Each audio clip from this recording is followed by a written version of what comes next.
Changamoto ya ugonjwa wa kisukari au diabetes, sawa, imekuwa ni chanzo cha wanaume wengi kuwa na tatizo la erectile dysfunction, sawa. Hii ni hali ya mwanaume kushindwa kusimamisha maumbile yake au kushindwa kushiriki vyema tendo la ndoa. Na hapa nitakuelekeza hii inakuaje haswa. Sababu ya mwisho ni sababu hatari zaidi. Sababu ya kwanza, kwa nini kisukari kinasababisha mwanaume ashindwe kushiriki vyema tendo la ndoa, ni kwamba hivi, kawaida sukari ikianza kumtafuna mwanaume au mwanamke, huwa inaenda kudili na mishipa midogo midogo inayopitisha damu.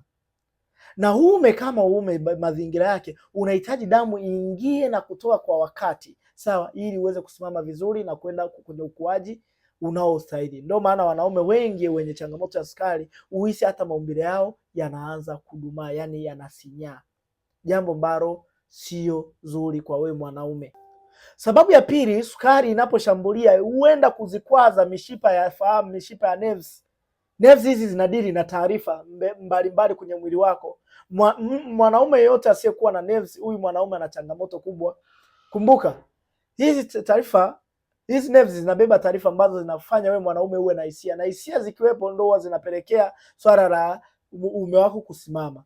Kwa hiyo ukitokea una changamoto ya sukari, that means hizi mishipa zitashambuliwa, hizi nerves zitashambuliwa, na zikishambuliwa zinapelekea wewe kuwa na changamoto ya erectile dysfunction. Hapo ndo utakuta huyu mwanaume analalamika, anakuambia sina hisia kabisa, nimejaribu kufanya hivi na hivi ila hisia hakuna kabisa. Ila ni kwamba hivi, usiende mbali, angalia chanzo kwanza, ambayo ni changamoto ya sukari. Sababu ya tatu ni kwamba hivi, mwanaume mwenye changamoto ya kisukari, hii hali hupelekea hadi kushuka kwa homoni yake ya kiume inayojulikana kama testosterone hormone.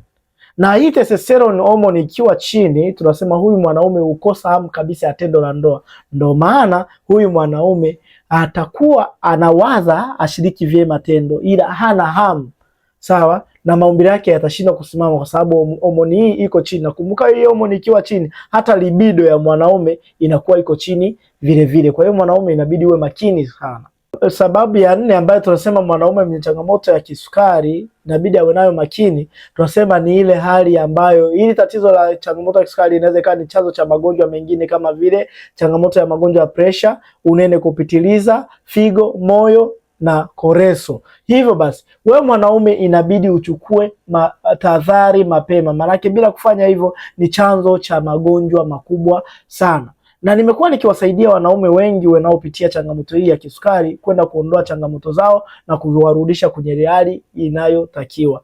Usiache kunitafuta leo, na kama umeona video hii ni kwa mara ya kwanza, hakikisha unanifollow ili uweze kupata video nyingine. Hivyo basi, mimi nipo kwa ajili ya kusaidia juu ya tatizo lako, na nitaanza na chanzo, na tatizo nitaliondoa kabisa.